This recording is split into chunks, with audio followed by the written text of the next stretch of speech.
Lift every voice and sing till earth and heaven ring, ring with the harmony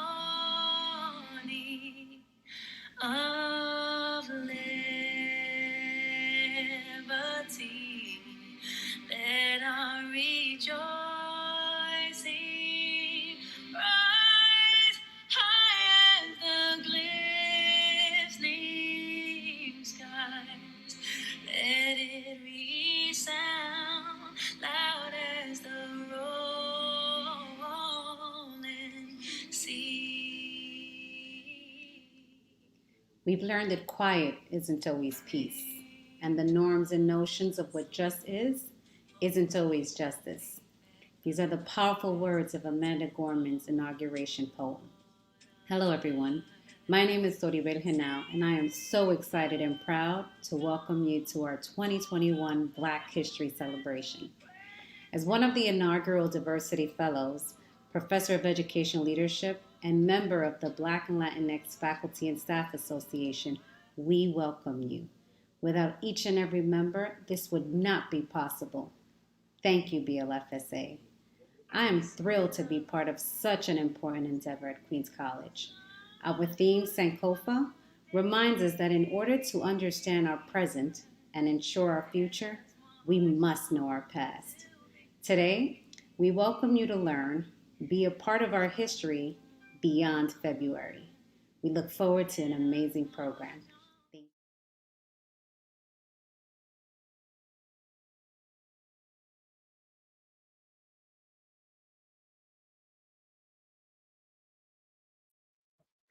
Welcome, everyone. Hello, and good to have you here for our mental health and the Black community discussion. Today, I'd like to present our panelists, Dr. David P. Rivera and Ruth Jean-Marie. Dr. David Rivera is an associate professor of counselor education at Queens College, City University of New York, and founding director of CUNY's LGBTQI+ student leadership program. He received his doctorate in counseling psychology from Teachers College, Columbia University, and he holds degrees in psychology and counseling from Johns Hopkins University and the University of Wyoming. His professional experience includes college counseling, higher education administration, and consultations on diversity, equity, and inclusion. Dr. Rivera has worked at a variety of institutions, including the University of Pennsylvania, Georgetown University, Prince George's Community College, and the Jack Kent Cooke Foundation. Research is guided by critical theories and social justice frameworks and explores cultural competency development and issues impacting the marginalization and well-being of people of color and oppressed sexual orientation and gender identity groups with a focus on microaggressions. He has published journal articles and book chapters in various areas of multicultural psychology and social justice, and his co-edited book, Microaggression Theory, Influence and Implications, was released in 2019. Dr. Rivera is an advisor to the Steve Fund, faculty with the Council for Opportunity and Education, and holds leadership roles in the American Psychological Association. He has received multiple recognitions for his work from the American Psychological Association, the American College Counseling Association, and the American College Personnel Association. Ruth Jean-Marie is the founder and executive director of the August Project, an organization that consults with individuals, organizations, and governments on how to do good better. Given the myriad gaps in international development work, namely the idea that people of color can't self-govern themselves, the August Project exposes these issues and corrects them with stakeholders of every level. The overall mission is to alleviate poverty by providing the support necessary to implement citizens' plans for their communities. Currently, the August Project operates in the United States and Haiti. While they operate to help others do good better, they also engage in strategic partnerships to do good creatively. The August Project has worked with Nike, the New York City Department of Health and Mental Hygiene, the Haitian American Caucus, and is currently working with Hope for Haiti. Founder Ruth Jean-Marie was recently named an American Express Founder of Change and the August Project has been published in over 12 publications. In addition to running the August Project, Ruth Jean-Marie is a freelance writer who has been published in Travel Noir, Blavity, and America Hates Us, focusing on how anti-Black sentiments look globally. She's hoping to contribute toward the alleviation of poverty while decreasing dependence on the Western world. David and Ruth, will you join me?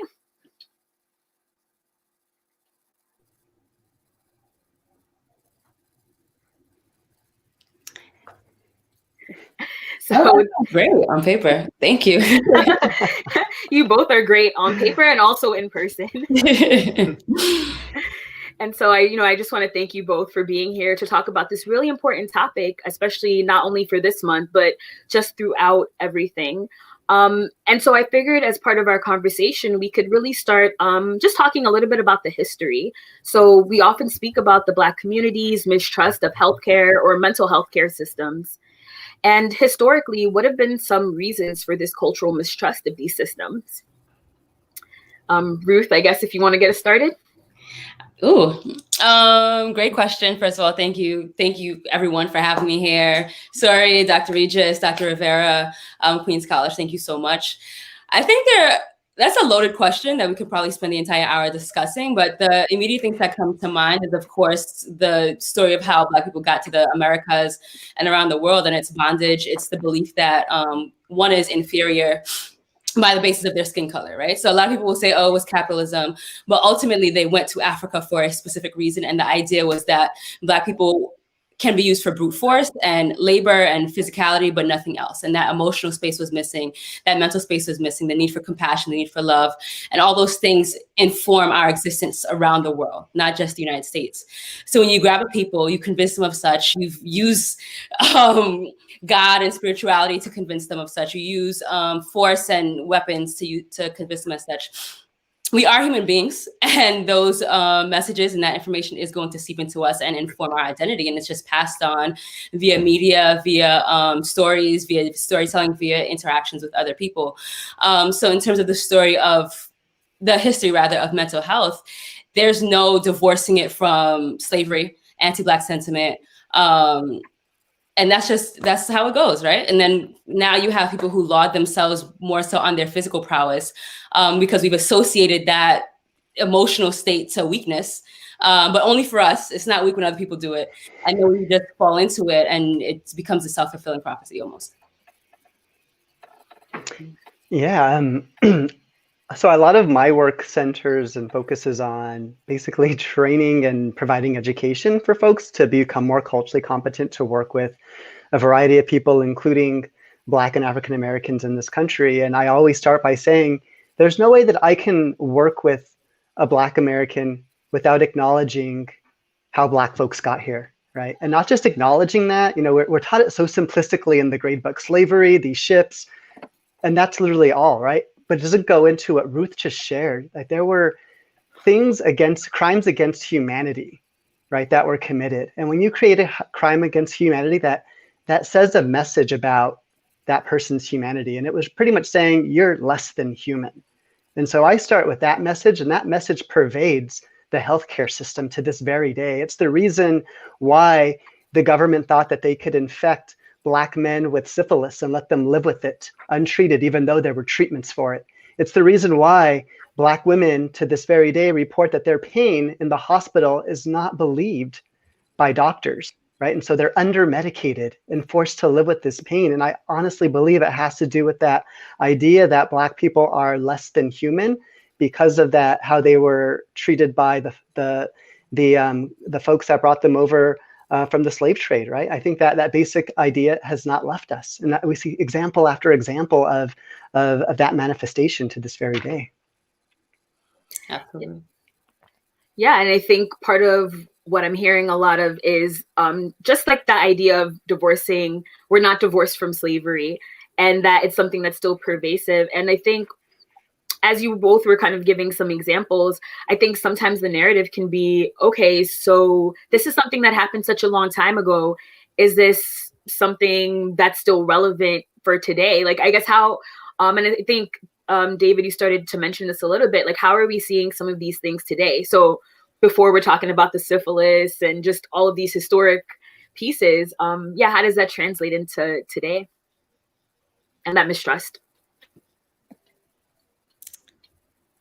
David, I'll let you start. Okay. And then Yeah. I'll piggyback. Yeah. So, as a mental health clinician, one thing that I focus in on is the incredible shame and stigma regarding mental health wellness for BIPOC communities. And I honestly, going back to why that mistrust exists, is because we've been mistreated. Right, Black folks have been mistreated in the healthcare system and in all of the systems and institutions that run this country. And I think that cultural mistrust is deep, right? And then we end up getting blamed for it as well, right? And so it's like, oh, you're not taking care of your own self because you refuse to go to the doctor, or you refuse to get a vaccination. And it's like, well, let's rewind a little bit. Why is that the case? And it's, again, going back to the history. Those narratives are passed on. They're steeped within the cultures that we experience right now. And I think that an acknowledgement of that is often missing from the healthcare and the mental health establishment in particular. It's often, again, thought of as the other is not doing their job to take care of themselves, when it's like, no, the mental health profession has not done our job in terms of taking care of Black people. I think I want to add you're passing, like you said, passing on the narratives, but something that happened so long ago doesn't mean that it doesn't still impact us today, right? The Constitution happened a long time ago. Somehow we're still using that to determine what's legal and what's not legal. Right. Something that happened in 1776. So what happened prior to that and what happened in 1865 and whatever, and what continued is you still find it in media, you still find it in laws, you still find it in policy, you still find it in healthcare. All of these things, this thought process is like, it informs everything we do after that. So despite the amount of time that it's been since the first person was enslaved on the US soil, it still has informed how people write laws. It still has informed how people create doctors. The idea that there are still, I believe it's over 60% of doctors believe that Black people feel less pain. They believe that Black people's physical skin is thicker than white people's skin. And if you believe this, then of course you're gonna think that can transition into your emotional state as well. So when we discuss mental health, you think that I can deal with more than you can emotionally and mentally. You think I can operate in the world the same way. And Black people have been doing that. We have just continued to be upwardly mobile or linear, or sometimes go downhill, depending on the scenario, because we are human again. So that reinforces the idea, because no one has taken such an interest. Let me not say no one. The establishment has taken little interest in doing more research as to whether or not they were wrong or right. And we teach that lack of evidence isn't proof, but all these rules don't exist for Black people. Like, oh no, they're the other, they're the exception, they can deal with it. A lot of parents believe that Black kids can deal with racism better because they've done it for such a long time. So when you have a constitution that refers to Native Americans as savages, when you have amendments to the Constitution that gets rid of slavery, kind of, but doesn't really change but could technically be argued in court. It can still be argued in Supreme Court, but it changes their mind. You continue to share this ideal via law, via media, via books, via interactions that Black people can deal with more. Therefore, their emotional state is less important. Yes. I thought of one thing kind of related. Another issue is that all of the treatments that have been empirically validated for mental health provision are laden with Eurocentric values that just don't make sense with many BIPOC communities, especially Black communities. And so even somebody who does find the will to go to therapy, and then they go to the therapy office, they work with the clinician, and they realize, this dynamic is funky because they're just not understanding me, or what they're telling me to do goes against my cultural upbringing and just makes no sense, or they're telling me that the opinions of my family don't matter, but I'm highly collectivistic, and that's kind of going against my own tradition. Yep. And so a lot of it is there as well. So when somebody even takes the risk to go, they're often met with a culturally insensitive or invalidating experience. Yeah, and the folks that are relaying this, their doctoral degrees, their PhDs, and all that other good stuff, no offense to you guys, I don't have mine yet, but they also have their own biases. I don't remember the name of the book, but it will come to me. It was about what we're discussing today, and the Black woman was discussing how her she went to a therapist with her husband, and the husband hadn't been doing much work, was sleeping a lot, was getting upset, was on the couch for majority of the day, and the therapist was just like, well, he's lazy and you need to divorce him. Later on, they realized that he had depression. Right? They won't even see your humanity the same, and they've been taught to see these things. But because of that therapist's own biases around Blackness, around Black men, around what the stereotypes that already exist, that informed her, recommendations versus the truth. But we don't even when those things happen, we don't even get the privilege of your industry, the thing that you went to school for. You're like, nah, still dismissive, still reductive. Yes, and I guess kind of zooming out as you all are talking, it's sort of that idea of everything being so embedded into a lot of these different systems in a way that we don't even really realize, because as you were talking about the Constitution or things that we're sort of building on, even assessment in mental health or in the training in mental health, sometimes there's certain things that are taken maybe for granted that is the collective experience, where it's really not exactly the experience that Black people or other people of color may have. Absolutely. And so I guess, how do you feel like some of these different issues, so we started talking about some of them, so the idea of stigma came up, but I guess I'm wondering a little bit more about ideas such as trauma or lack of information, and how do these also kind of play into this idea of accessing or wanting to even get any type of resources or help? So how about, let's start with David. Yeah, no, that's also a huge question. I think additionally, the text that clinicians use to diagnose the DSM is also honestly, counselors often we downplay the meaning of diagnosis. That's one of the strengths of our profession, is that we take a strengths-based perspective, and we're also highly invested in the meaning of culture and the relationship. And diagnosis often serves to just stigmatize people and pathologize people even more, especially when it has to do with something culturally. And so there's a form of trauma, like it's also, trauma has been thought of as in a way that doesn't really acknowledge the racial trauma that Black people experience.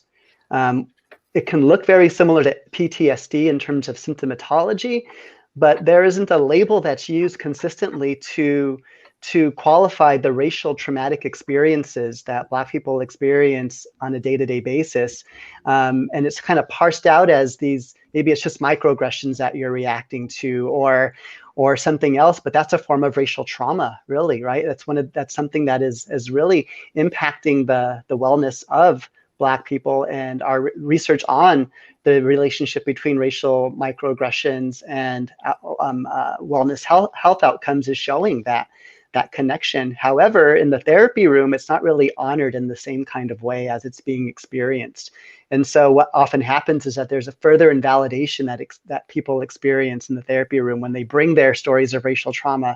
And if their therapist isn't coming from that kind of perspective, they're often downplayed as not being as important, or as not being the main players that are creating the dysfunction, quote unquote, that the person is bringing with them, that they're hoping to work on and get some kind of healing around. Oof, that's a word. And I think, and it's making me a little sad to think about it, but there is that, right? When you think of science and you think of experimentation, you think, oh, there's studies, double-blind studies. We've done all these things to make sure bias doesn't exist within this field that is objective, purely objective, right? People say when men lie, women lie, numbers don't, but they do. Numbers lie, math lies, science lies. But you have this industry that suggests that anything that veers away from what they've established as truth is not true and should not be questioned. But then what's so deeply embedded in this industry, in this idea of science and therapy and psychology and psychiatry, the access to medicine being even a solution for something, when you have it deeply embedded in it, you're presenting it as truth to a group of people that, number one, might believe you, and number two, realizes that it's not. So when you realize that it's not, that's traumatic, because someone's pushing it into your head that, no, we're right, this is true. We've done all these things to make sure that science is objective and that we've reached this conclusion. We've had all these hypotheses, questioned the hypotheses and all these other things. I can't trust you. I can't trust you because I know what my life looks like, and what your science is telling me is the opposite. Yeah. So now I am going to be traumatized because you're the group of people that I'm supposed to go to when something's wrong. So now I have no home. Now there is no safe space. And to those who do believe it, and it's just like, okay, there's something inherently wrong with me, their process is going to look a lot different, and their mental health needs and desires are going to be different, but they're not going to be accessed. But that continues to create trauma, because it's like, why is this thing that is supposed to be helping me, that I believe helps me, is not helping me? So now there's like more internal trauma that's existing within that individual or that group of people, and that's what has happened to people of color in the United States. We have been taught that this is objective, and if you have an issue with it, either you're crazy, microaggression around language, or we believe it and we convince ourselves of such. Yeah, I feel like as you all keep mentioning, like the idea of trust or mistrust, and sort of, you don't know my life, you don't know my story in terms of the healthcare system. It's that idea that there is sort of an objective sort of view when it comes to diagnosis and DSM, and we've got it written down, we've got it formalized, but we don't acknowledge, to what was said earlier, the bias that people inherently have and how those may be present in the creation of a lot of these different systems or things that are supposed to be very objective. Yep. Yeah. And it breeds trauma. Who would want to go to that? You already keep finding things that are wrong with me based on my skin color. Why would I go to you? Why would I trust you? Exactly.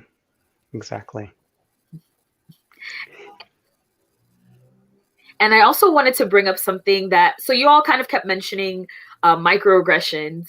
And so I guess, could you explain, and I'm going to feel this to you first, David, since this is your area of research, could you explain a little bit about what exactly a microaggression is, or what that might look like for those who may not know? Yeah.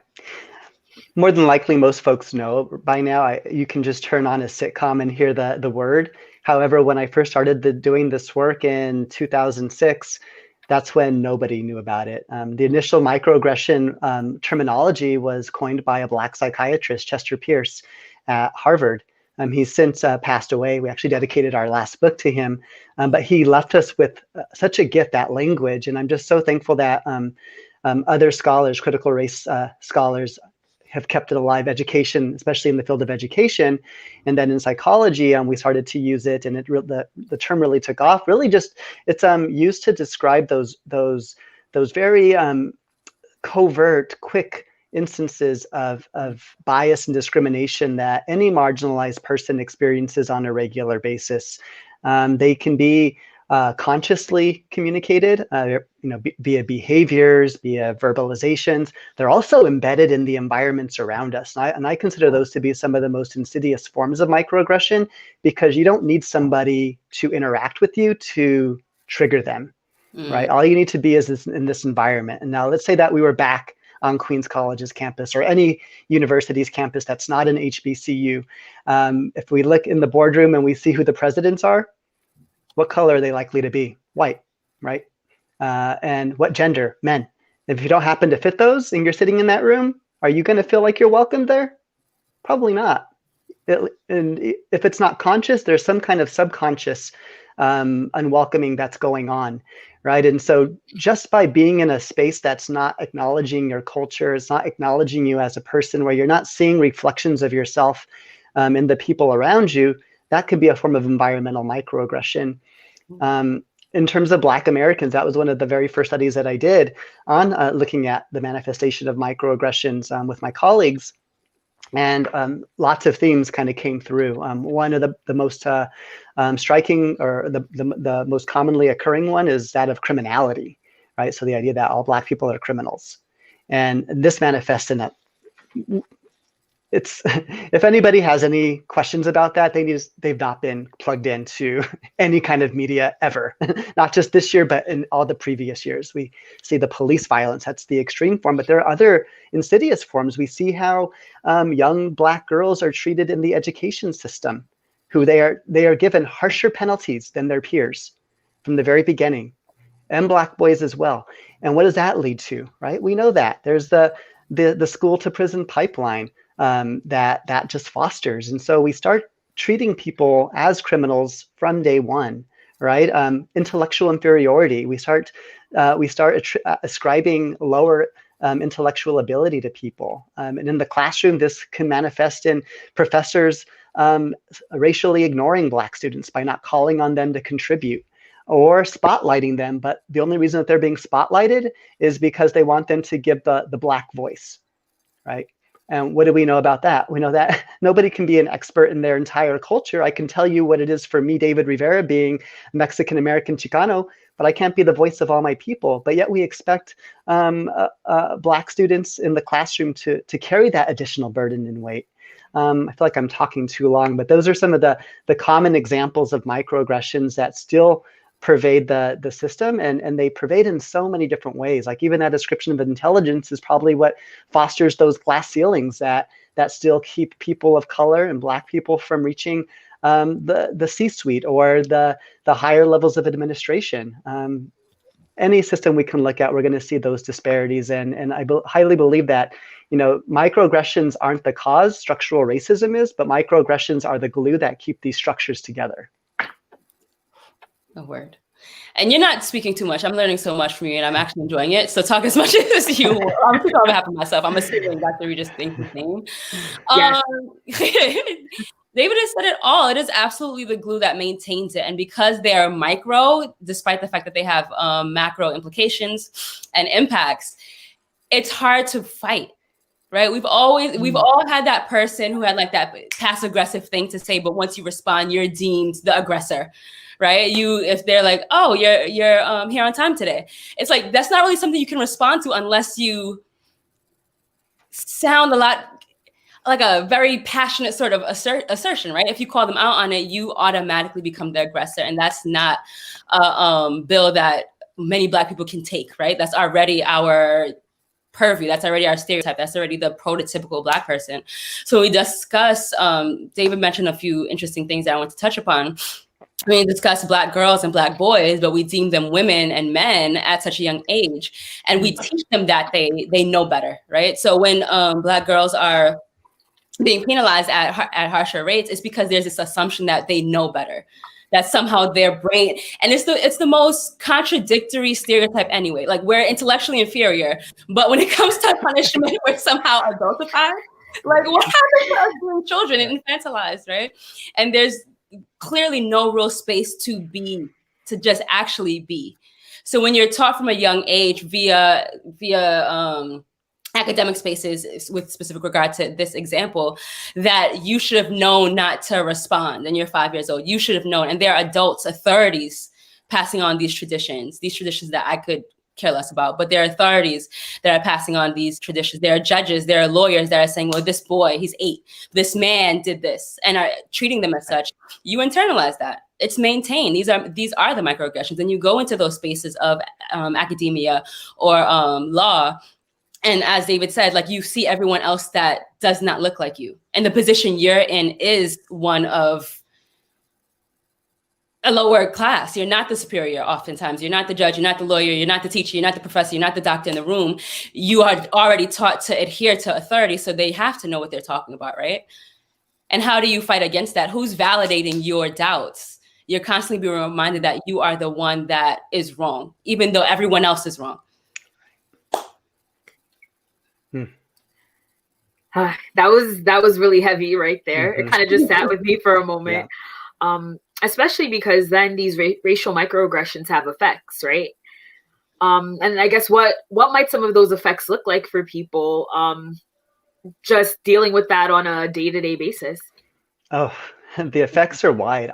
I am often called to review articles that have anything to do with microaggressions, and some of them are ridiculous, like in terms of how people have misinterpreted the language. But what I will say, even the studies that are not publishable, every single study I've read on microaggression shows that there is some negative consequence, whatever the domain is. And we've seen it in education via educational attainment rates, or the number of microaggressions that young people report coming from their teachers and their peers. We see it in the work setting, right, in the workplace, where microaggressions are, again, received from colleagues or even clients or supervisors. And that creates a catch-22 situation, because oftentimes the microaggression is coming from somebody who is in a supposed hierarchical position above, right? And so what do you risk when you challenge that? Not only do you risk being told, oh, you're just overreacting, and so you're getting another microaggression, or you're also risking your positionality in that organization, right? Are you going to be labeled the troublemaker, right? The angry person, right? Yeah. If you happen to be a Black woman and you have an opinion, you're automatically the angry person just for having an opinion. Usually, excuse my language. So, no, But they yeah, on this but person to not. yeah, but definitely, Ruth. Yeah. So even we're using nice all language all around, but these are coming out in much more harmful and hateful, hate-ridden language. And I kind of lost my train of thought for a second. Sorry. The impacts are wide. In mental health, we see that the impacts have impacts on anxiety rates, on depression rates. We also see that it's impacting help-seeking behaviors.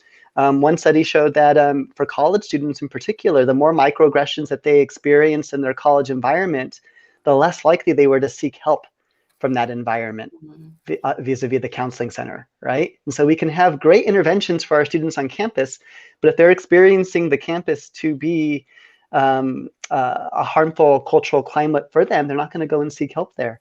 It also increases our maladaptive coping and substance use. That's a maladaptive coping mechanism. And so we see a relationship between microaggressions and developing potential substance abuse issues. So the consequences are grave. And the more microaggressions that one has over the course of time, and the longer that they go unacknowledged, untreated, and unprocessed, the grander and the more severe the issue becomes. Oof. And I'm going to use the word that David just used, the unprocessed part. Like earlier I said, like, we have no home. There's no like space for safety when you're trying to figure these things out. And unless you are engaging in psychology or therapy or an Africana studies course, or these courses that we've taken as our actual industry, what is the finance major going to do? What is the student that's studying education going to do? Like, how do they process these things? They might not even be able to name it. They might not even know what a microaggression is, but they know how it makes them feel. They know that it happens consistently. And if you can't name something, if you can't make it tangible and hold it, I can see how it will lead to using drugs or alcohol, smoking weed and things that nature to deal with the anxiety that creates with you, right? So when we talk about the impact of microaggressions, it has in addition to everything that was already said, it has the impact of making you feel very alone and angry. And when we talk about mental health, that those are not two things that you want to be at the same time, consistently in every space. When you're going to work, when you're going to school, when you're with your family, oftentimes we do perpetuate similar things because that's what we've been taught. That's what we believe. When you go into the doctor, if you go to a therapist, these are all the spaces that reinforce that anxiety, that anger, that aloneness, that loneliness. And that's, I think, one of the most insidious things that microaggressions impacts that it has. And in addition to that, you can't really call it out because, again, you like as was said, your position may be at risk. And again, as Black people, you tend to be a larger resource for your family, friends. I'm Caribbean, so we still send remittances back home. Like, there's a lot of people who depend on us to maintain that job and to shut up. Yeah. And what does it mean to have to be quiet and choose between your dignity and your livelihood and your paycheck and your ability to provide for yourself and your family? That will cause anyone to be in a hole of despair. Totally. Yeah, and I think especially when it's sometimes hard to pinpoint or recognize it for what it is. So sometimes then there is that internalization of things of like, maybe it's me, maybe I'm overreacting, or maybe I'm just making a big deal out of something. And so sometimes with microaggressions, it can also be difficult when it's, because it's not always clear cut. When it's something like racism, you know someone else is wrong. And it's a lot, not saying that it's easier to navigate, but it's very clear. But with a microaggression, it can be a challenge of, does this person believe me? Should I even say anything? And going back to what was said before with pursuing kind of with the mental health care system, it can be a challenge knowing who's a safe person, even for your therapist. Are they a safe person to bring that up to and be validated? Yeah, absolutely. So important. Can I drop in an intervention right now? Because for Sure. those that are listening, and Ruth, you're the one that said it, and this is one thing that needs to happen, is mere acknowledgement, right? There's a lot of healing that can come from just being able to name something, right? To help you make sense of it, right? To put a structure to it. And not just acknowledging it, but as collective people, we need to have that acknowledgement acknowledged, right? Call and response. Yeah. So get your group, get your crew. Everyone has a crew. I have several lists, and many of them are people that I will, if I have a microaggression that happens to me and I know I can't acknowledge it in the moment, at least there's some people that I can go to that I know will know what I'm talking about without me having to explain myself, which takes so much energy when we have to then explain it, right? Time and time again. So know who your people are that have the understanding, and that's who you turn to right away to say, hey, this just happened. And they're like, oh yeah, that sucks, right? And just having that validation can be a really important part of the healing process. And I think that explaining, I'm going to add another word, it's explaining, but it's also convincing. When you're not talking to someone who is familiar with the number one experience of being Black, or the academia around Blackness in the United States, it's convincing, and that takes even more effort. At some point, it's just kind of like, forget it. This is not worth the fight, because you have already decided that I don't know what I'm talking about and I'm wrong. Right. And history is on your side, because history has taught you that I don't have the intellectual capacity to communicate this idea to you. So you already, you're like strike three. So. Exactly. Yeah, and so as we kind of talk about, so right now we've been talking a bit about Blackness, but as we know, Blackness is maybe sometimes one piece of the puzzle, one piece of that pie. So Ruth, I'm going to throw this one to you. So how may mental health look different depending on a person's identities that they hold, in addition to being Black? I think so. In addition to, there's a lot of intersection. Thank you for that question, by the way. I'm not going to be able to name all the intersections right now. So forgive me. I don't want anybody like sending me hate mail. But being a Black woman that might be an immigrant, and being a Black woman that might be the child of immigrants. So you're between the kind of two experiences. Being a Black woman who loves other women, being a Black woman who might be disabled or differently abled. There are so many intersections that exist that will change what people have taught you that you're allowed to feel, right? So to those women who love other women, gay women, lesbian women, or men also, those who don't even conform to gender, you might be taught that you can only have one thing, right? You can only have one struggle. Like you're gay, that's it. You're Black, that's it. You're woman, that's it. So already people dicing up your identity has cause for mental health. Because I'll say a personal story, for a long time, I didn't even adhere to my womanhood or my feminine traits. I do identify as a woman, but I was just like, nah, I'm Black. There's no feminism. That's for white women. It cuts who you can be, what you can understand, the history that you'll learn about yourself, and how you emote and how you experience life, right? It wasn't until maybe college where I'm just kind of like, oh, there are specific things that happen to me because I'm a Black woman. Nothing else. There's specific things that happen to me because I'm a Black woman, child of immigrants, in terms of language access, being an interpreter, having these additional responsibilities or burdens as a child. You're interpreting for adults, and not being allowed to talk about it, not being allowed to say something about it, not being allowed to suck your teeth because someone's stopping you from doing your homework because you need to talk to an insurance agent and you don't even know how to speak to another adult because they've already taught you that you're not allowed to talk to adults as an adult. But somehow I'm on the phone with $11.99 because you can't communicate with them because English isn't your first language, right? or having to, I know it happened to my sister, I don't remember it ever happening to me, but having a parent have to get angry because they're speaking English, but because their accent is associated with lack of intelligence, they're getting frustrated. And now you see someone you look up to, an authority figure, being dehumanized. How does that make you feel? And there are things that are specific to groups of people, but there are things that are specific to intersections. Because if my parents were from the UK or Australia or somewhere where accents, though their accents are deemed sexy or beautiful, they wouldn't have been treated that way. So it's not necessarily the immigration alone, it's the Black immigrant. It's Black immigrant from Haiti, not a Black immigrant from like France or something. Not to say that they don't deal with their own fair share of things. So when you're I don't want to say but when you're multiplying all of these things to create this sort of existence, it changes the way you feel, whether or not you've been taught you can feel, whether or not you've convinced yourself that you can feel because you've gone through all of these experiences and you've been fine, right? You've been okay, you think.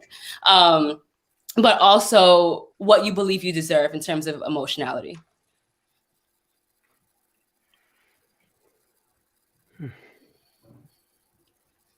Yeah, so much. I'm just taking it in as well, what you just shared, because there's so many dynamics embedded in there, right? With that, the specific immigrant experience that you're talking about. And I like how you dissected that we can't just say immigrant experience, but what specific type, right? Because it's going to have a very unique type of experience or impact. And we can think of all the other intersections, right? With sexual orientation, gender identity, socioeconomic status, just geography, like where we're coming from in this country, or even just in New York City or just in Brooklyn itself, where I know a couple of us are calling from, right? There's so many things that go into play. And that's another a microaggression that you're betting up against, Ruth, is the universality of the Black experience. That's one that comes out, right? Where it's like there's only one Black experience. Yep. You either fit in it or you don't, or I'm just going to use it from my ignorant perspective to categorize every Black person that I come across. And that's what we often see, right? Where it's like this universality of experience that we know isn't true for anybody, yet we want to just kind of, as I say we, I mean society, and I'm a part of society, like to group things simplistically, right? But it does no good, because then all it does is create more invalidation. It creates more issues. And these intersections then, if these intersections are not honored, right, it will then have an impact on dignity. I was grateful to hear Kimberly Crenshaw speak, the critical race legal scholar that gave us the language of intersectionality, especially from a legal perspective. And what she said during this talk really struck with me, and I've been talking about it a lot, is that when our intersections are not honored, or when because of conditioning, we feel like we have to leave part of ourself at home, that does harm to our dignity, right? Our sense of self-worth, the idea that we deserve good things to happen to us. And what can happen is that can set off a whole chain reaction of internalized oppression, where maybe we prematurely, kind of circumscribe our world of opportunity, right? Where because of these messages are so deep, and because our dignity has been harmed, not by our own doing, but by society, that we start to believe that we don't deserve good things to happen to us, right? And so I like to talk about dignity all the time, because I think that it's been harmed, it's not irreparable. We can do things to bolster our dignity, but when dignity gets harmed, I believe that kind of everything in our life is going to be harmed in some way. I absolutely agree. Absolutely agree. And I think there's a dehumanization that happens there, right? Because because you've taught yourself what can happen for you and not happen for you, what good things can or cannot happen for you, or even what you believe to be good is kind of stagnated. It's like 8% good, but you don't get to the 100% of good. You believe that you are superhuman. I think a lot of us believe that we got through slavery, but we forget that like over 80% of the human beings who were brought on these ships died, because human bodies and human minds are not meant to be tasked that way, right? We're the ones that made it, but at what cost? And that cost required you to divorce yourself from your humanity, your emotionality, your dignity, because that dignity also tells you have a right to feel. But in order to survive, you can't feel. You can't feel on this plantation. You can't feel as the housemaid in someone's home. You can't feel when you're interacting with police officers, because if you feel, that can mean dire consequences, and you're living a life of not being able to completely be human. But then it becomes normal, and God forbid you question it. God forbid you question the institutions that have convinced you of this quote unquote normalcy. Then you're deemed unwell, intellectually unwell, emotionally unwell. Right. Yes, I think that idea, and when you said kind of not feeling, it just just reminded me a little bit of Frozen, to be honest. Can feel, don't feel.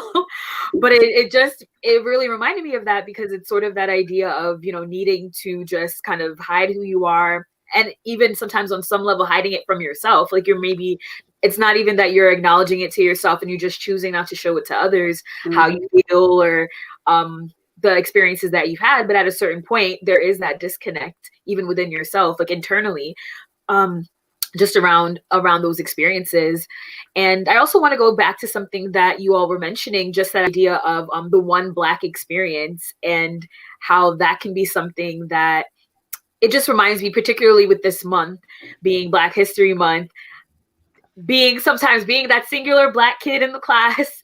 It's Black History Month. I think we used that example earlier, and everyone's turning to that kid like, hey, you know what it's like to be Black. Like, when it can really mean so many things, just with that intersectionality that you each were talking about. Absolutely. And so how, you know, given right now we're in the middle of a pandemic, or some would say actually in the middle of dual pandemics with COVID-19 and also the call for racial justice. I guess, how do you feel that the current pandemic has impacted the Black community? And I just mean that broadly, whatever intersection that may look like. I'm sorry, I'm not being so good because my battery is about to die on my laptop and my charger's across the room. So I'm going to step away. So sorry. Back. So Ruth, I guess you're on first. Sure, why not? I think that it's hard. I don't want to say it's hard. That's a very loaded question, because I think it impacts us because, number one, we're dying at higher rates and faster rates. But number two, I know, I like these comments at the bottom. I know that for my family, I visited an uncle fairly recently, a few months ago. My family immigrated here from Haiti. I'm first generation American, and I don't actually call myself American too often, so screenshot that moment. But I was saying hi to him from afar, keeping my 6 feet, and his response in Creole was, "If this is how I die, it's fine." And he came to hug me.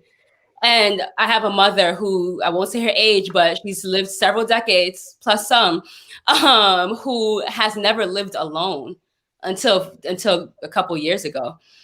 Because she raised my aunts and uncles. She was raised in my grandfather had dozens of kids. After that, she was married and had us fairly soon after. We're a community-oriented people. We are used to having this sort of joy that comes from interaction, physical interaction, not virtual interaction, but physical interaction, cooking for people, making tea for others, having people visit and talk. I'll go to my aunt's house just to talk. Still now, and I'm a millennial, but that's the way that we have been raised to be around each other. So to say, in order for you to stay alive, you have to not do this thing that also contributes to you staying alive is, and I use this in the colloquial sense, is depressing, right? So in terms of a dual pandemic, we're dying at higher rates because of the institution of medicine being so biased and bigoted, but also all the things that we're told to maintain our safety is antithetical to the way that we exist in life.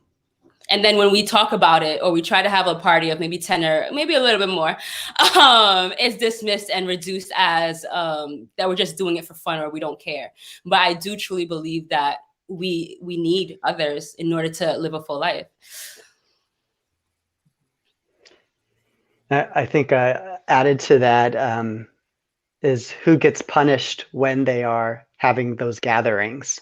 Yes. Right? Yes. We know that there's a difference there. I pulled out headlines when I did a talk on months ago on microaggressions once in New York, and looking at all the headlines showed, the Black communities in particular that were getting, disrupted by the police because of gatherings. However, Central Park, Prospect Park, down by Brooklyn Bridge Park, folks were out congregating there. They were predominantly white, or they at least appeared that way because I walked through them, and police were even walking by, our park rangers, and not doing anything, right? And so that's that dynamic, right, of the intersection of the criminality and the lack of healthcare access. The fact that not only is the percentage there's a disproportionate number of Black folks that are getting COVID-19, but that percentage is going up dramatically month by month, right? I think about those, and I think about the access to the vaccine and how people are cutting lines, and the plans for distribution aren't taking into consideration fully who are really the folks that are dying from it, right? And what message does that send, right? Am I going to, again, want to go and get healthcare from a system that is right now even telling me, in spite of all this data, that I still don't matter or exist, or my existence still doesn't matter? Yeah, it sort of feels like where do we go? Yes, it can be such a challenge, I think, to figure out, what do we do next? How do we deal with all of these things? Because again, some of what you both mentioned was that, when, let's say, a Black person does something, oftentimes you, the individual, you're bad, or your people are bad.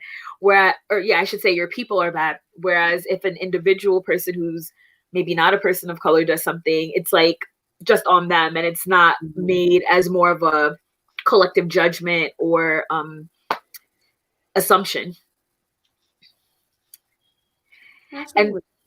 And so also, I just want to say to those watching, definitely make sure you're putting any questions in the chat, since we will start to transition to any of those chat questions very shortly. So in talking a little bit about just the idea of systems and all of that, like, what is systemic racism? And I know that can be a whole talk in and of itself. But I guess maybe, Ruth, you're smiling, so I guess we'll start with you on that. What is systemic racism? Systemic racism is racism existing in systems. And how when you take a test and you don't know the answer and you put it, that's not what I'm doing here, I promise. Wait, break that word down. But those systems include the legal system. That means that we are still upholding a document that was written when Black people were slaves. That same document that has never been changed, but only has been amended. And those amendments can be questioned in court by folks who were taught that the Constitution is the end all be all of righteousness and justness. So they're going to uphold what it says anyway. It's using precedent that is historically bigoted and biased in order to maintain laws that are supposed to inform the way that you exist in the world. Systemic racism, another system, would be education. The fact that only certain people were allowed to go to school in the first place, only allowed to read in the first place, only allowed to be accepted into college in the first place, being the authors of the texts that we read. And then us as teachers, even if it becomes a little bit diverse, maintaining that education and information. Those authors having those biases, because if you read what they say, there are obvious biases. And then of course there are microaggressions that are a little bit less obvious.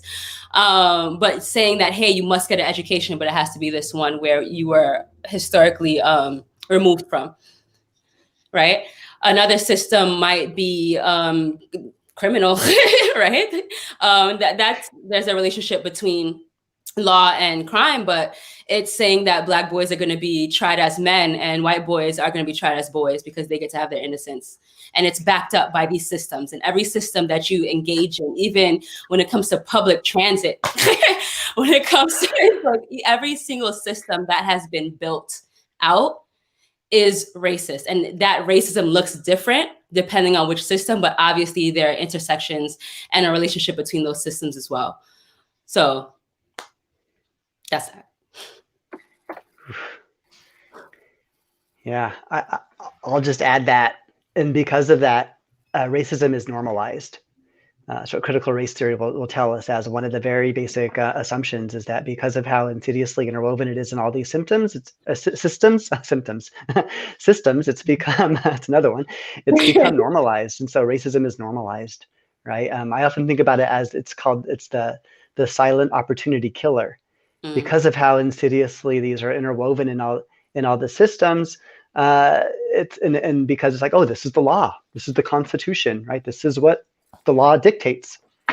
Well, you know what? A human wrote that law, and I teach my students this, and I know sometimes my colleagues don't like it, but I teach them that everything that you're reading has been created by somebody, and that doesn't mean that means it's fallible. That's my assumption going into things, and then that means that we challenge it and we interrogate. What is this? What is the meaning of it? But we don't do that. We don't. You know, the law doesn't encourage us to do that. When we question it, then what do we become? We become these rebel rousers, or whatever words they want to use to define anybody who wants to pretty much challenge the system. And so there's no incentive to do that, and there's no incentive to do that, especially by those that have the privilege, right? Because they want to maintain the privilege that they have. Yeah, so I'll just say, like, and again, microaggressions are put in there because, again, they're that glue that keep these systems together, right? They're the manifestations of it, and they're the glue that kind of binds it all together and keeps it functioning. And so I think that we have to kind of call all these things out as much as we can. But again, going back to that dynamic of the catch-22, you know, we're damned if we do, we're damned if we don't. And so which damned am I more satisfied living in? Kind of how I kind of think of my life sometimes. Absolutely. And obviously, also, I just want to add another system, since it's the topic of the conversation. Medicine is also another system that's inherently racist, because the people that started it and did the critical thought and the critical analysis had already assumed something about Blackness and Black people, down to art, culture, museum. Exactly right. It's art when it's in a European museum, but the place that you stole it from, Africa, that's not art when it's there. Like, maybe it's an artifact, right? It doesn't. Exactly. Right. Exactly. Yeah. You damned. Which dam do you want to be? Absolutely. Right. Yeah, I feel like that's kind of maybe a takeaway even from this right now, this conversation. And also related to this, I'm seeing a question in the chat. It asks, how can we challenge systemic racism when we see that history repeats itself with the same issues? Do you want me to go first, David? Or you got it? Okay, Go for it. I'll be quick. I think it depends on who you are. I do believe that everybody has power, but everyone's voice isn't always heard. So, I mean, I teach also, but I teach high school students. I teach them part-time. And I actually just had a lesson on Saturday where saying something similar to what you said, David, in terms of everyone can be wrong. Like, they're like, oh, but colleges say this in the SATs. I'm like, everything can be wrong. I promise you. Like, I get that. I get that you still have to work within the system to get where you want to get. And the students I work with are from low-income families. So a large part of them going to colleges for the opportunity to make more money, right? It's about making money, and capitalism is so inherently racist, but it's required in order to survive, physically survive, not emotionally. So in terms of one thing you can do, I think asking exploratory questions, like when those microaggressions happen, sometimes what I do, I can be less than passive, but so one way might be just asking a question back. Oh, why do you say that? Oh, who taught you that? Why do you think that? Like, something that sounds very innocent is more likely to have someone think about what they've said. All right. And even if they don't say anything in that moment, it's been my experience that, like, I argued a lot in undergrad. If you can't tell, I talk a lot. I'm loud. I argued with Black people, white people, brown people, people that were on Caribbean Student Association, people that were everyone. And years later, like 4 years after graduation, after I graduated from grad school, I would get Facebook messages, and they're like, yo, I remember this argument I had with you. You were so right. I'm sorry. Like, it's a part of it. And this is probably going to be the most difficult part, is believing that the groups that maintain the status quo have the capacity to change. I struggle with that too sometimes, because you know how deeply ingrained systemic racism is, right? Down to like human interactions, down to like what food you're allowed to go eat. Like I have no organic food by me, right? But in order to have these conversations, you have to believe that change is possible. So I would say ask questions, believe in that change.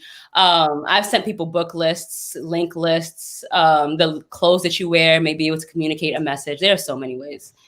But also the last thing I'll say is don't always tie yourself to a result, because then you'll be driven crazy.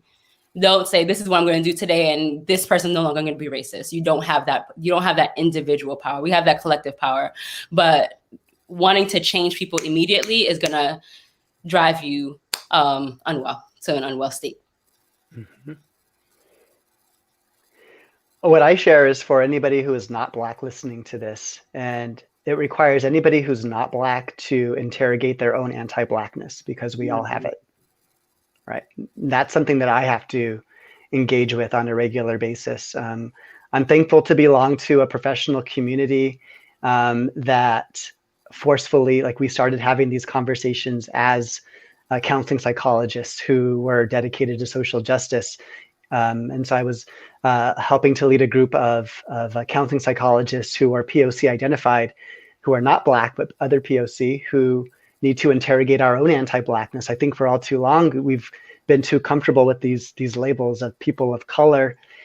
Some of us have, some of us haven't, but that it can communicate often an artificial sense of cohesion, right? When we know that there are anti-Blackness ideologies that live within any anti-Black person. We have been conditioned as such. And so we need to own that, and we need to think about how am I, David Rivera, the one who writes on microaggressions, how am I still contributing to anti-Blackness? Because there are ways that I am. Some ways, and those are subconscious, that requires me to engage in a lot of self-awareness. And so I think starting with the individual is helpful, and then you position that with whatever power you happen to have, right? And so if you are not a Black person and you have a leadership position, you have a responsibility to interrogate your anti-Blackness and how that kind of invades your leadership responsibilities and what you can do with that power to address things that you have control over. So I think that I can't say it more and more enough that non-Black people have to interrogate their anti-Blackness. Agreed.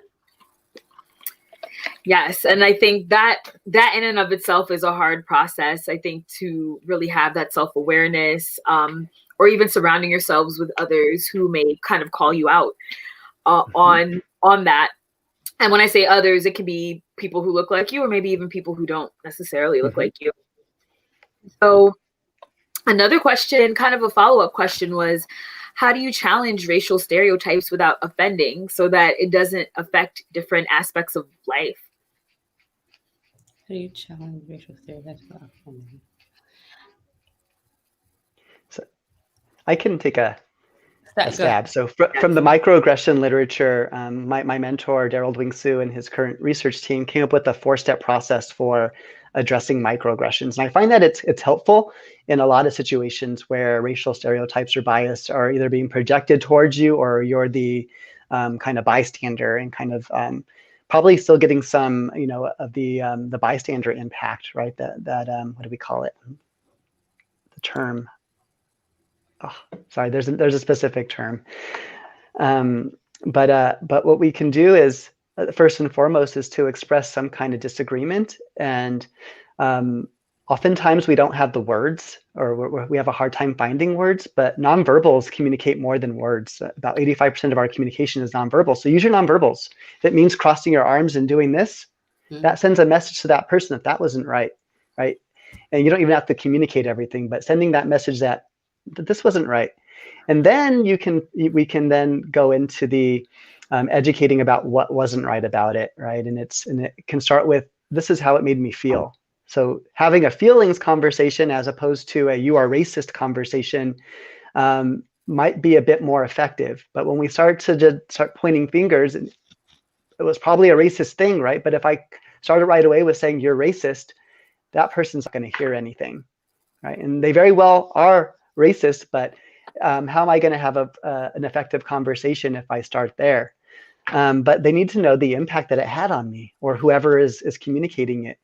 And then also the difference between intent and impact, because people often hide behind their intentions, but we know the road to hell was paved with what? Good intentions. Good intentions. Right. That saying is around for a reason, right? So I don't really care what your intention was. I care what the impact was. In the legal sphere, we have laws, or we have punishments, right, for people who unintentionally kill someone. It's called manslaughter. But we don't have that kind of same rubric for bias and discrimination, when we should, right? Because it's that impact that I care about the most. And so let's have an impact conversation. Your unintended language had an impact on me that has led me to now self-doubt myself, right? Or what have you. And so that's where I recommend. So having some kind of disagreement, but then going with the impact that it had on you. The caveat is that nothing is going to lead to this beautiful conversation that that rarely occur. If anything, maybe it's a start, or it can trigger something, or if anything, at least you were able to demonstrate or to communicate how you were harmed, and you let some of that out. I'm glad that you said that at the end, because that was going to be my response. I think that the expectation that you're going to call someone out or identify stereotypes that are offensive and there not be a negative consequence is, I don't want to say it's unrealistic, but it's closer to unrealistic than it is to realistic, right? The world has been molded around the idea that white people are supreme. In all ways, they have better access to food, they have better access to education, they have better, always, right? And there are obviously variables, there are white people who exist at intersections, but ultimately their whiteness is not the thing that's going to keep them from access to a systemic thing, X, right? What X is. So what I would do first is be willing to accept the consequence of standing up for whatever group you belong to. And it's not something that you deserve if it's a negative consequence, but it is something that is necessary, not for you as an individual, because that is your choice. It's not your job to lead us all to the liberation. But should you make that choice, there needs to be an internalization that there is a consequence to this choice, and that consequence is oftentimes negative, but I understand what I am doing is right. This rightness may not ever be acknowledged by anyone as right, but I need to believe and hold on to that I contributed something towards the liberation of whatever group you belong to. If you're Black, LGBTQIA, Black woman, Black immigrant, all of the above, you're contributing to the liberation of your people. That's number one. Number two, something that I started to do when I got a little bit older, was use humanistic language. So if someone would be like, oh my gosh, she's so loud, and it's about a Black woman, I would identify like why she's being loud. It's like, oh, she's so happy. Or like, if I remember one Black woman was like screaming because the dog walked into a J. Crew, and I was like, she's scared. And then leave it. And then like, you can't, like, what are you gonna really argue? Like, it's like, oh, okay, yeah, you're right. Because unfortunately, people do need their pride. This is what we've been taught. I don't believe that I need to acquiesce to someone's pride in order to stand up for my group, but it is a reality that you might want to take into account. So those are the two things that I would say off the top of my head might help in terms of that question. Yes, and I love that you both had very actionable steps. And I think even things that felt like you can really do them, whether you're someone who's maybe on the quieter side or someone who's like, no, I'm going to be very bold. I'm going to kind of, name exactly what I think is going on here, maybe in a humorous way, or maybe in a way that can really kind of punch a little bit. And so the last question I just wanted to ask each of you as we wrap up is, what's one resource or next step that someone can take who wants to seek support or help? Ooh, that's a good question. I think a next step, someone who wants to seek support or help others, I would do an audit of what you're comfortable with, right? I don't think that everyone's ready to go to therapy, though therapy is healthy and good as long as you find the right therapist, and a culturally competent therapist and a thoughtful therapist, and despite where they went to school. But if you're not comfortable talking out loud, because I think for me personally, as Black daughter of immigrants, I don't know how to be vulnerable in that way, to actually say things out loud. I'm now identifying emotions that I didn't realize I had. My emotions were very binary up until like my 20s. It's just like I was either angry or I was happy, and that's it. So now I'm adding the texture. Now I'm being able to identify that anxiety. That's this. To those who may not have the capacity to verbalize their emotions, I would say there's this wheel that I saw one time that says like, what are you feeling? And it was like dozens of emotions. Find that, I wish I could remember the name of it, but find something like that so that you can identify your feelings. From there, it grows. Then you can start to journal about why you might feel that way. What is it about being in a home all day that's making you anxious? Maybe you grew up in a home where there was very authoritarian and you don't like people telling you what to do. You don't like to be trapped. You get to like build upon your thoughts. And then for those who want to help, I would say follow the folks who are already helping. Read the literature and the books of folks who've already contributed to the field. Be informed. And then from there, you'll be better able to help in an impactful way. Yeah. I love all that. I have a lot of resources. We dropped some resources in the chat of specific organizations that you can look to that are specifically focused on Black mental health. And the Steve Fund is the only one that kind of is broader to students of color, college students of color, but I would say look at those resources. I also would recommend looking at the work of Janet Helms, researcher, counseling psychologist, Black counseling psychologist, elder in our field at Boston College. She gave us the language of racial identity. And there's a lot of healing that can come from understanding and galvanizing the strength of our racial identities and our cultures and our histories. Additionally, the language of racial trauma. And so understanding these as racial traumas can be a starting point as well in terms of just that acknowledgement of what's going on, but that there's a racial healing antidote to it. And Dr. Helms and her team, and there's the link there, came up with a racism recovery plan. And so I think that we can be proactive. We know that we're going to endure racial traumas. That's just a fact of living in this damn country. And so what we can do is we can arm ourselves with tools to be proactive in what we do to recover from them. Right? The more that we can be actively engaged in recovery or racial healing, the more that we're going to be able to optimize ourselves in general. And so there's a racism recovery plan that's also on that website with the Racial Trauma Israel website. I think it's 6 or 7 actionable steps, but that you can really just put in place so that when something happens, you kind of have a tool to automatically use to help ignite the healing process. Mm-hmm. Yes. So thank you both for sharing. Can I add one last thing? Sorry. Because David says things that like trigger. Yeah. Right? And also be comfortable with the idea. This is what helps me. This may be unhealthy. So I'm going to say with a grain of salt, but becoming comfortable with the idea that I will not see true Black liberation in my lifetime, but that I'm contributing to it. Understanding how deeply embedded it is in all those systems that we named before. It does give me some closure. It's unfortunate. But while I continue to contribute towards Black liberation and liberation of all Black people, all of them, I understand that I may not see it. So that keeps me from being frustrated. That keeps me from being angry. That keeps me from having to take on every single racist thing that happens. But knowing that people are doing the work makes me a little bit more at ease. Yeah, thanks for adding that. I feel like it's sort of that idea of going back to that collective kind of community feel.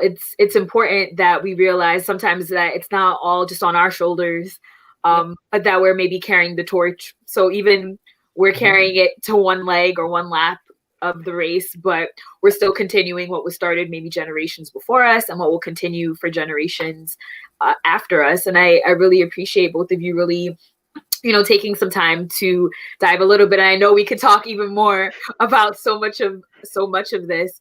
And so using this time, I think we really highlighted a lot of the experiences that historically may have challenged people from seeking out help, which then trickle into the current reality that receiving help or accessing help is not necessarily something everyone feels comfortable doing, or even on the systemic level that people in the systems may not be comfortable receiving them. or know how to deal with Black people. And so I just want to thank you both, Ruth and David, for just taking the time to just talk to us. Thank you all in the chat who participated. And also, if you want to continue having this discussion, we do have another event in the series where we're going to talk about where do we go from here, mental health for CUNYs, Black, Indigenous, and people of colors community in times of crisis. So definitely stay tuned for that. And thanks for joining us. Thank you so much. Yeah, thank you so much, Allison and Ruth. Good. Thank you.